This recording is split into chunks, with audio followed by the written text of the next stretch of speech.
This week, the woman who started the Violence Reduction Unit in Scotland to some considerable effect, and herself an expert on violent crime, has supported a plan to raise the age for young offenders to 26.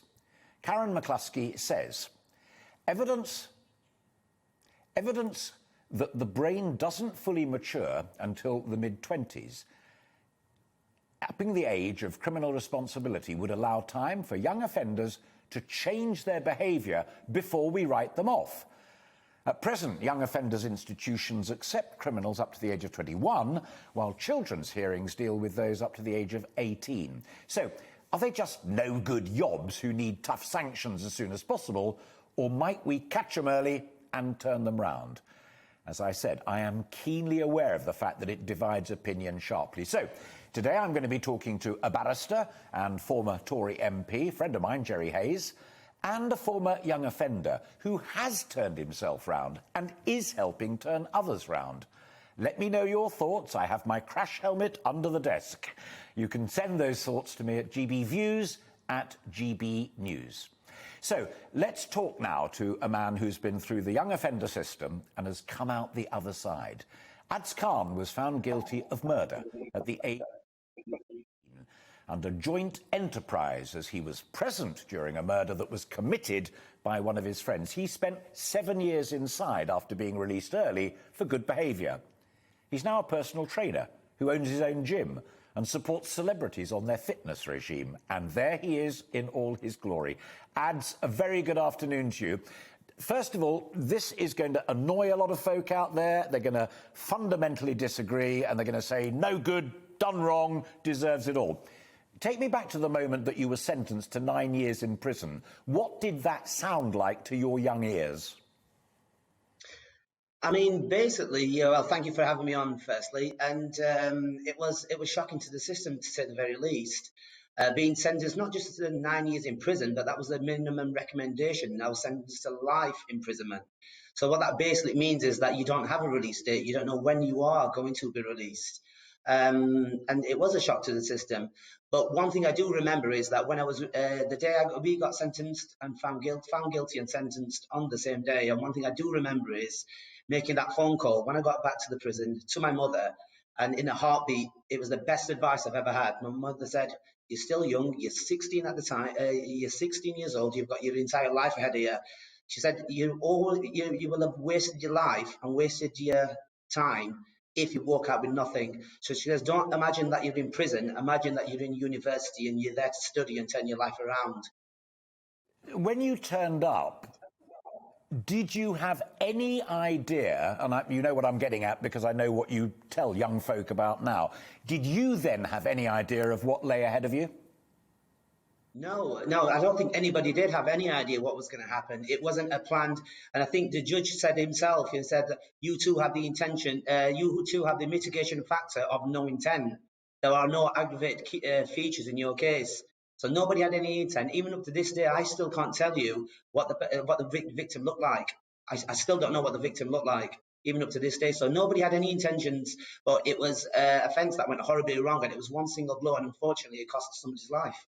Yeah, and before getting on to the detail of what actually happened to you in there, I want to ask you this blunt question as well, because a lot of people listening to us chatting now will be looking at you and saying, "Oh, mate, turn around. He still did wrong under the law because he was there, etc., etc., etc." When you went inside, did you see other people of a similar age, or perhaps just a little bit older, and you yourself looked at them and thought, they're wrong uns anyway, and no help is going to turn them round?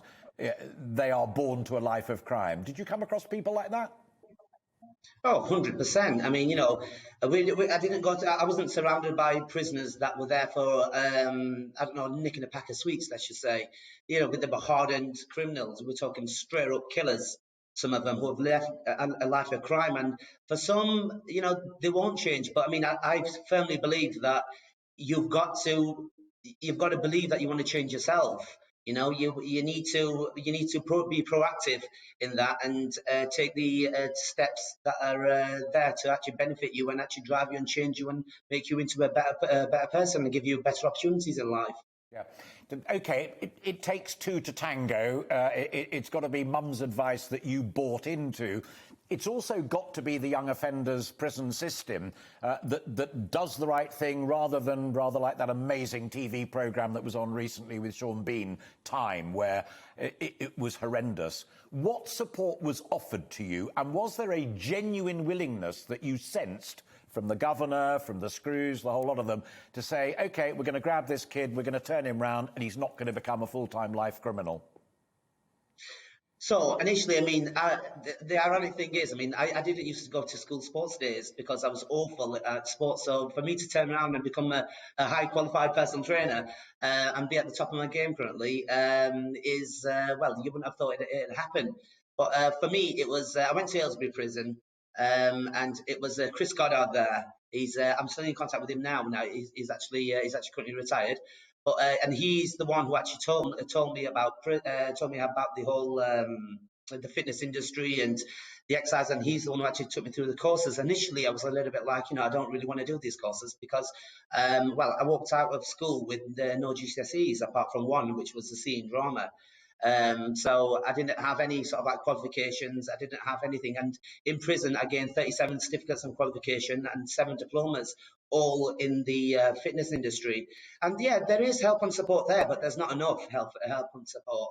So, it's not a case where you've got to be only active, you've got to be proactive, because my fitness journey started from my qualifications. I mean, inside, I could only become a fitness instructor, and that was a level 2 qualification. Then following that, they said, well, that's your lot. You've done all the qualifications. However, I want to advance further and become a personal trainer. In order for me to do that, I had to qualify as a level 3 personal trainer. So what I did then is I then wrote to external colleges. Okay, I wrote to them and I said, look, this is the course I'm wanting to do. I want to be a personal trainer. Can you supply me the course and I'll do it from my prison cell? And Chris Goddard, he said he'll help me with the whole course and he'll take me through it. And that is what happened. So I had to be proactive in that. And but the issue then, it was the payment situation. So the college said, yes, we'll supply the course, but then you've got to pay. This is how much it will cost. So my family helped me out with my family helped me out a lot there. And I also wrote to the Prisoners Education Trust, telling them, look, this is what I've achieved so far. This is where I want to be. This is my journey. This is, and they said, well, what we'll do is we'll supply you with 50% of the funds, and my family supplied me with the other 50% of the funds. So I then did that course. I got a distinction in personal training. I then did an advanced diploma in anatomy and physiology. And then after that, I got the thirst for sports science. And the more I read into it, the more I was addicted to it. And it overall led in me becoming a personal trainer and utilising the qualifications that I actually gained in prison upon my release. But the funny thing about it is that at my parole hearing, there has to be a judge there, okay, who's head of the parole panel. So I'm sat there and, it was a 4 or 5 hour hearing and it's a very intense environment. Towards the end of it, I said, look, these are the qualifications I've done, and I'm wanting to utilise these qualifications upon release. And the funny thing about it was that at the end of it, the chair of the parole panel actually said to me, Adil, we know who you are, and I know personally who you are, because every single time you used to write your letters asking for money, that you need 50% of money to do your courses, I was the person who actually signed off your checks. And he was the ambassador of the Prison Education Trust, and he was the one who happened to be sat on my parole panel. You owe him. I mean, it's like we often talk about people. Do you remember your best teacher when you were back at school? But it's great to hear that story. Apart from the personal trainer bit, and that's your business, and I'd just like to underline the fact that means you are paying your tax and your national insurance and all the rest of it, which is a part of the turnaround as well. You also help kids keeping on the straight and narrow. And one of the things that's always struck me is that it's a kind of assumption that people will know what to do and what not to do. That's pretty straightforward because a lot of it is common sense. But the sanctions that wait for you if you do something very wrong against the law are left to reading magazines and seeing television programmes. You can actually get out there and stand in front of them and say, been there, done it. Yeah, exactly. I mean, look, the unfortunate thing about common sense is that it's not common enough. And what basically, So what basically happens is, yes, I've been there. I go and speak to, and I have done about 3-4 years ago, where I go into a college, and these are the kids that actually are on the brink of committing crime or are on the way to a wrong life. And I go down telling my story and actually I actually go and educate them on the fact that I get them all out and I explain the whole the joint enterprise situation. You know, you're there, you've not committed any crime. You're there, sorry, you've not participated in any crime. You've not hit anybody, but you're there as a group. And in this case, so one of your friends goes and hits somebody, and the guy ends up dying who's guilty of murder. And they all say, well, the guy hit him. I say, well, no, that's incorrect. You're all guilty of murder. And it's a massive shock to the system. And it's a real eye opener. I feel like there are offending behaviour courses inside prison, but more needs to be done. I feel like it needs to be part of our national curriculum, raising awareness of crime prevention.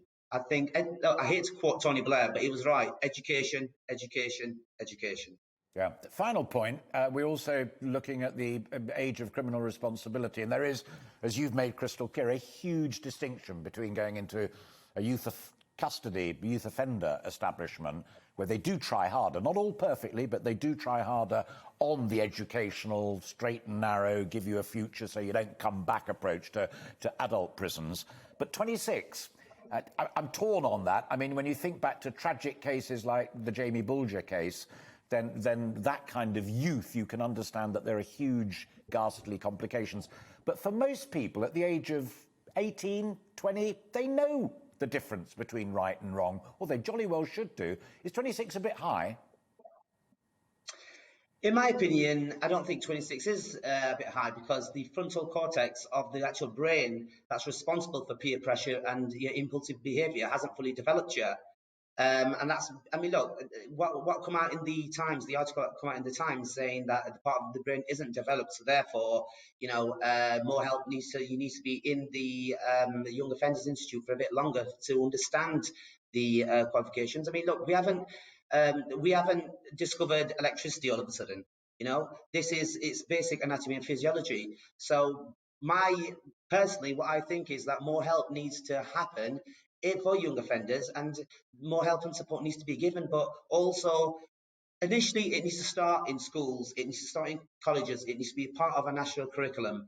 Following that, to stop offending, and then what we need to do, once if the people that actually go through the net and do actually offend, we then need to actually give them qualifications. We need to give them help, give them support to break down to break down the risk of reoffending. And there needs to be a gap. And then upon release, now this is where the main part happens, is because once somebody gets released, they're there. That's it. Off you go into the world, and you can learn all the qualifications in the world. But if, for instance, if for instance you haven't got a job, okay, and you get straight out of prison, then what are you going to do to make money? Some people aren't going to hire you. So we need to be equipped, and we need to be able to actually give our youngsters appropriate rehabilitation, appropriate help to then hopefully reduce the risk of reoffending. Adz, great to talk to you. Terrific story. Lots of lessons there. I know some people will be sitting at home thinking nonsense, rubbish. I'm guessing that quite a few will be thinking, OK, at the end of the day, that's going to save me a bit of money, because it means fewer people might end up in jail. And if they do, they certainly won't be going back. Adz, thank you very much indeed. And I wish you well.